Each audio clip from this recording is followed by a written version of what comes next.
Excuse me. Pardon me. Hey, sit down.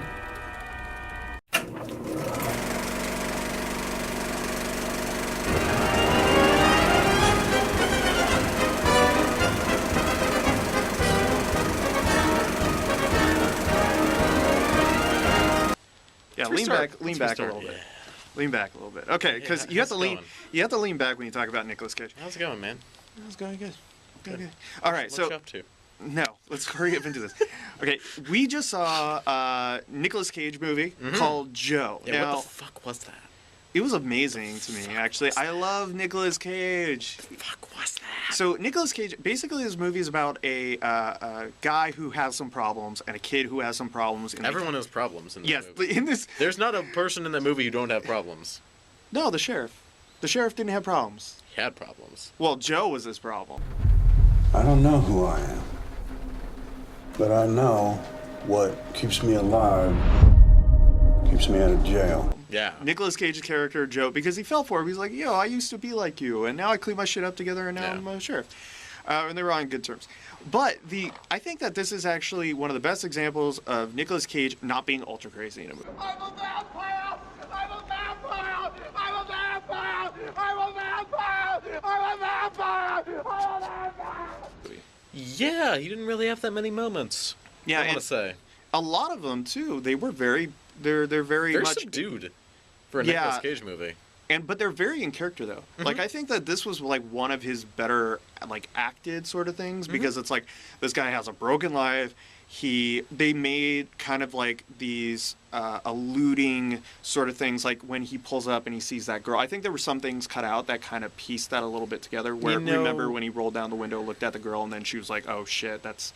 I think that was the one who had his kid. Yeah, I mean, like, there's just enough, like, I'm surprised by how much this movie just spoilers. doesn't... Sorry, spoilers. Yeah, what the fuck? But it's literally it's not 30... Really a yeah, it's not. It's just I think he spent 30 piece of seconds. His character, yeah. Yeah, it's a 30-second little thing. That it's a piece of his character. Yeah, but, like, this movie doesn't explain too much.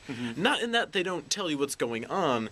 They just don't, like, sit you down and say, okay, here's what's going on. They let the characters and the world speak for itself. Which I think is actually super impressive. Yeah, it was really cool how they did that. Yeah. Because I don't think any movies do that anymore. Like, really, they either totally under-explain to the point where nothing in the movie explains what is going on. Yeah, like, nothing. True. Or they over-explain it, and they pull George Lucas. My God. Hey, what the hell are you doing here? Where it's like, now we need to know what Vader's backstory is. No, don't do that shit. Leave some of it to the imagination, because when you have that, you can piece it together. I think that was really cool. So this was actually probably one of my favorite Nicolas Cage movies, because it was like well directed. They knew how to put Cage in Cage, like, you know, I mean, and cage up the cage. Cage up the cage. Cage match, as you said before. Yeah.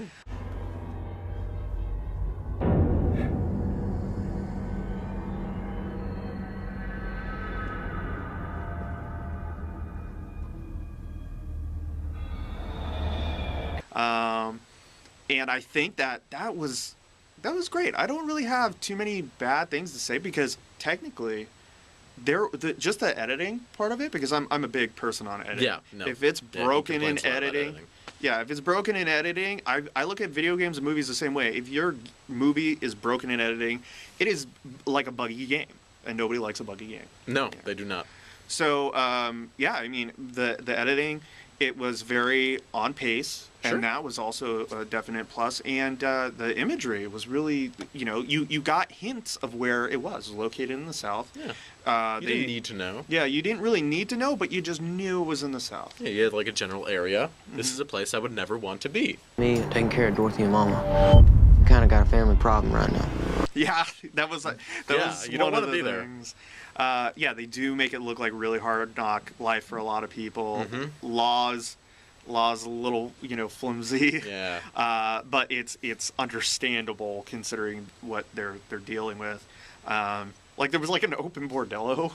It was like, yeah, exactly. What? Like one of the first things that you'll see to get an image of kind of like how it's going on is like, oh yeah, I'm just gonna go to a whorehouse. Which that blowjob scene was weird. That was a weird blowjob scene. So spoilers for that too. There's a spoilers. blowjob. Nick Cage gets a blowjob. You get to see Nick Cage's O-face. No, I don't think I would qualify that as an O-face. That was a cage face. Yeah. Ah! It was like when he's in Ghost Rider, when he's screaming and then the skull happens.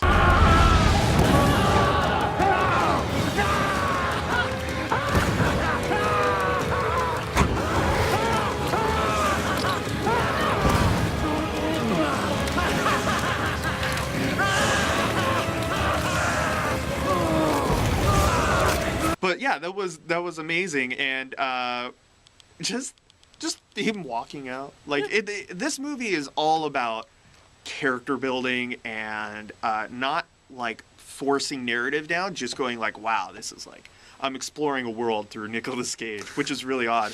Yeah. And I thought it was actually cool. Nicolas Cage does a really good job when he's actually almost like a parent figure, which is really weird. Like a parent figure in a really fucked up situation. Yeah, no, he is fucked up. Yeah. But like Kick-Ass did this really well with Hit Girl. I'm gonna get a hot fudge sundae. Good call, baby doll. Right? And this does it really well with Joe and his character and kind of like teaching this young kid to live in this really screwed up area. And I think that's one of the most interesting aspects, and almost a little scary aspect, because I can't, like a child shouldn't be in the care of Nicolas Cage, I feel like. Yeah, that's why I'm glad the movie didn't like end with like Nick Cage adopting the kid, you know? Oh, but I wanted that. No, that would have been bad. Why? We need another Nick Cage. Actually, right. I don't know if I like this movie. You don't? I don't know if I dislike this movie. And I you don't know? I don't know what the fuck to think about this movie. Oh, This is a weird one. Like, if you like weird movies, this is a weird movie. man, you think that this is a weird movie? Well, I mean, It's pretty grounded. What is it? What's wrong, sister? yeah, but like that's really over the top weird. The reality of this world, and like the various little pieces that make it feel tangible to us, that's what makes it weird. Because then when you combine the context with these really weird moments, then it creates a dissonance that makes it a little bit like it's like the Uncanny Valley. This movie felt like the Uncanny Valley. Yeah, it's getting it's like it's a little bit weird, but a little bit real. Yeah. And it felt like the gritty reboot of Mud. no. What? Felt like a gritty Mud reboot. Okay. Well, you know what I was thinking of? I want to rewatch Mud now. I think that this was actually a better version of what Out of the Furnace was. I have not seen Out of the Furnace. Out of the Furnace was one of the first reviews I did for Flixist, and I hated it. It was just so poorly pieced together. But this movie it hit a lot of those kind of country. Think of this, but like with Christian Bale minus a kid, and just the same sort of I can't go back to jail situation. It's that. That's really broad. Like, no, it's what we just saw. Like in terms But of like with Christian, weirdness? well, no, it was like boring. Like it's like minus weird, add boring, and then this setting, Okay. the exact same shit. All right. And Willem Dafoe gets shot too early. Kinda makes me feel like river dancing. Because he was a great character in that movie. He was like one of the only ones. Yeah, but I mean, outside of that, I think that Cage acted very well. No, yeah, he put in a good performance. It's just like he says things that don't make sense for people to say. I'm a prickly pear. There were just one too many moments in this movie where it was just like, what? People don't do that. Human beings don't talk or act like that. You haven't lived in Hollywood long enough. Regular people Okay. don't put on a bunny mask and do unspeakable things.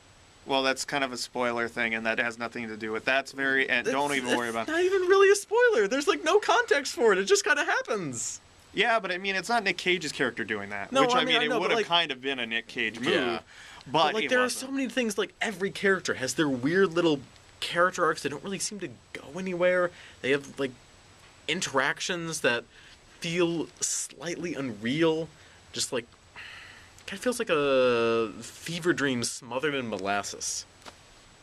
I think that's amazing. I think it's great. See, that's the thing for me. If you have characters that are very distinguishable, have like crazy. That's why I'm a big fan of Suda 51. Right, but they don't feel like characters though in this movie. Nick Cage feels like a character. The kid feels like a character, but everyone else, they're just there. They're like hallucinations in this world that only these two characters are occupying. Once again, a Suda 51 game.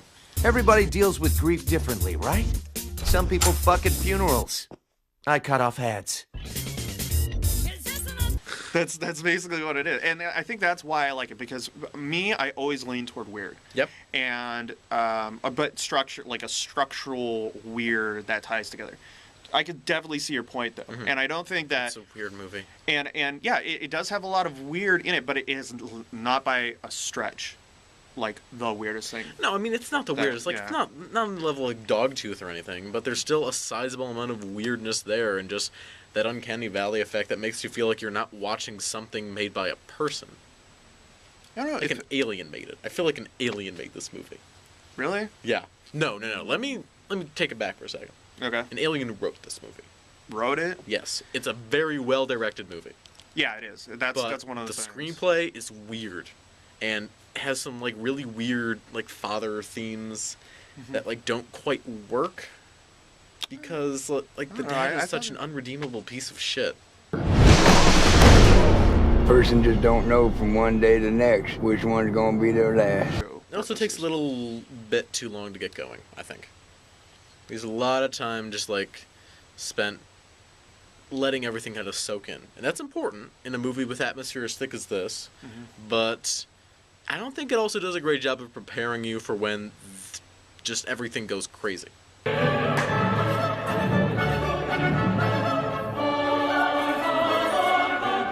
Because like when I'm watching that, I'm thinking, oh, this is going to be the whole movie. It's just going to be like this weird redneck mumblecore thing, and then someone takes out a gun, and okay, yeah, there's definitely a point where the movie just goes, let's get bam. this, yeah.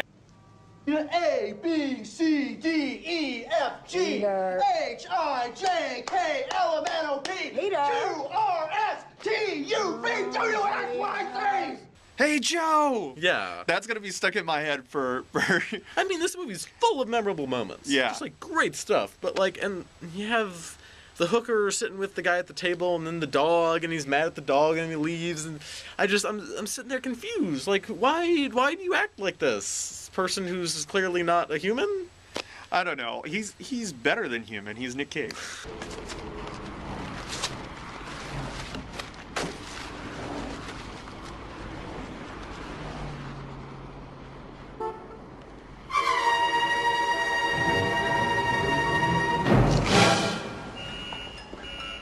This is Nick Cage being Nick Cage in a movie, I think. But that's the thing. I think for us, because we both sit on different sides, I am really into Nick Cage's work, and this is very much up his alley, but this is like so much more structured, so much cleaner. Yeah, this isn't so like, much. You go into this expecting weird Cage, you're not going to find it here. Yeah, you're not going to... Well, the weird Cage is bled over into the rest of the movie. Yeah. And Nicolas Cage is ironically one of the more grounded characters. Yeah, that's what I felt too. I felt like this was like maybe inside his head.